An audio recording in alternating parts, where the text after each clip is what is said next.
여러분 안녕하십니까? 생활뉴스 계속해서 대구 경북 소식을 전해드리겠습니다.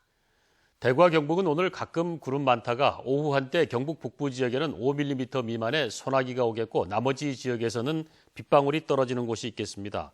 오늘 아침 최저기온은 대구 11도, 구미 8.7도, 안동 6.4도, 포항 12도를 기록했습니다.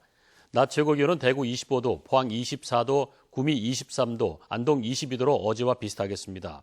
내일은 대체로 맑겠고 아침 기온이 대구 10도, 낮 최고 기온은 대구 26도까지 오르겠습니다. 세계 각국에 흩어져 있는 해외 동포 경제인 500여 명이 어제 구미를 방문했습니다. 이들은 나흘 동안 지역 기업들과 청년들을 대상으로 해외 진출 상담을 벌이는 등 다양한 활동을 할 계획입니다. 한태현 기자의 보도입니다. 해외 동포 경제단체인 세계 한인무역협회 회원 500여 명이 구미를 방문했습니다. 세계 68개 나라에서 온 이들은 구미에서 한민족 경제 네트워크 구축과 모국 경제 발전을 주제로 제17차 세계 대표자 대회를 갖고 지역 경제 발전에 기여하겠다고 다짐했습니다. 이번 대회를 통해서 구미시에 있는 우리 중소기업과 우리 회원들 간에 상생하고 또 협조할 수 있는 그런 좋은 기회를 만들 것으로 기대하고 있습니다. 구미시는 해외 동포 경제인들의 방문을 계기로 해외 바이어를 초청한 수출 상담회와 해외 취업 상담회를 여는 등 지역 기업과 청년들의 해외 시장 진출을 위한 기회도 갖습니다. 또 구미 5단지 투자 환경 설명회를 열어 잠재적 투자자를 확보한다는 계획입니다. 해외에 있는 성공한 기업인들과 서로 긴밀히 교류함으로 해서 많은 해외 정보를 득하면 물론이고 우리 기업들이 외국에 수출할 수 있는 길도 확실하게 열 수 있습니다. 해외 한인무역협회 회원들은 이번 대회 기간 동안 구미 산업단지와 박정희 대통령 생가 방문을 비롯한 구미 지역 문화관광 프로그램도 가질 예정입니다. 한국 경제의 기여를 핵심 가치로 내걸고 창립한 한인무역협회의 이번 세계 대표자 대회는 오는 24일까지 구미 일원에서 열립니다. MBC 뉴스 한태현입니다. 한국수자원공사는 구미시 산동면과 해평면 일대 933만 제곱미터터에 조성하고 있는 구미 5공단의 산업용지와 공공용지를 이르면 오는 10월부터 조성 원가인 1제곱미터에 26만 2천 원에 분양할 예정이라고 밝혔습니다. 이는 지난 2010년 제곱미터당 14만 8천 원이었던 4공단 산업용지 분양가에 비해서 2배 정도이고 인근 김천 성주의 10만 원대와 비교해도 비싼 편입니다. 올해로 14번째를 맞는 대구 국제안경전시회가 사흘간의 일정으로 오늘 엑스코에서 개막합니다. 이번 전시회에는 국내외 유명 안경 제조업체와 안경 관련 산업체 208개사가 참가하고 프랑스 1위 안경 판매 체인의 CEO 등 해외 바이어 1000명이 참가할 예정입니다.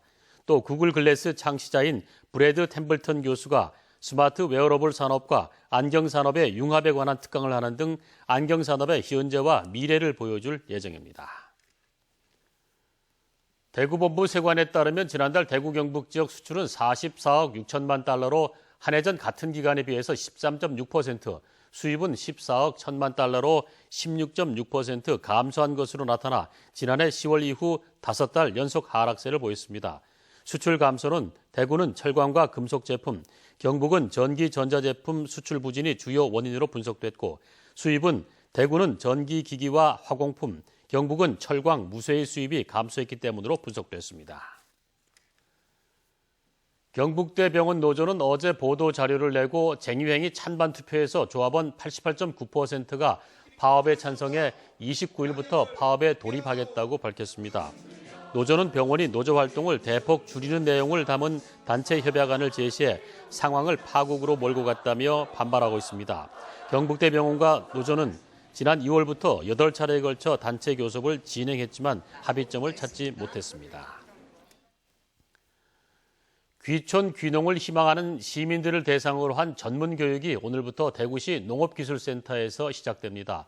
오늘부터 오는 7월 8일까지 매주 수요일 저녁 7시부터 열리는 교육에는 정부의 각종 귀농 정책과 식량작물, 특용작물, 축산, 농기계 등 기초과목 강의와 귀농 성공 사례 등이 소개됩니다. 대구시 농업기술센터는 이번 교육에 주말에 직접 농장이나 농가를 방문하는 프로그램도 운영할 계획입니다. 대구지방법원은 지난해 12월 7일 새벽 4시 반쯤 대구에서 혈중 알코올 농도 0.082%의 상태로 운전하다가 자전거를 타고 횡단보도를 건너던 사람을 치어 숨지게 한 뒤 달아난 혐의로 기소된 24살 박 모 씨에게 징역 5년을 선고했습니다. 사고 당시 박 씨는 빨간색 신호를 무시하고 운전하다가 사고를 낸 것으로 조사됐는데 재판부는 신호를 위반해 사고를 내고도 적절한 구호 조치를 취하지 않아 죄질이 매우 나쁘다며 양형 이유를 설명했습니다. 이상으로 MBC 생활뉴스 마치겠습니다. 함께해 주신 여러분 고맙습니다.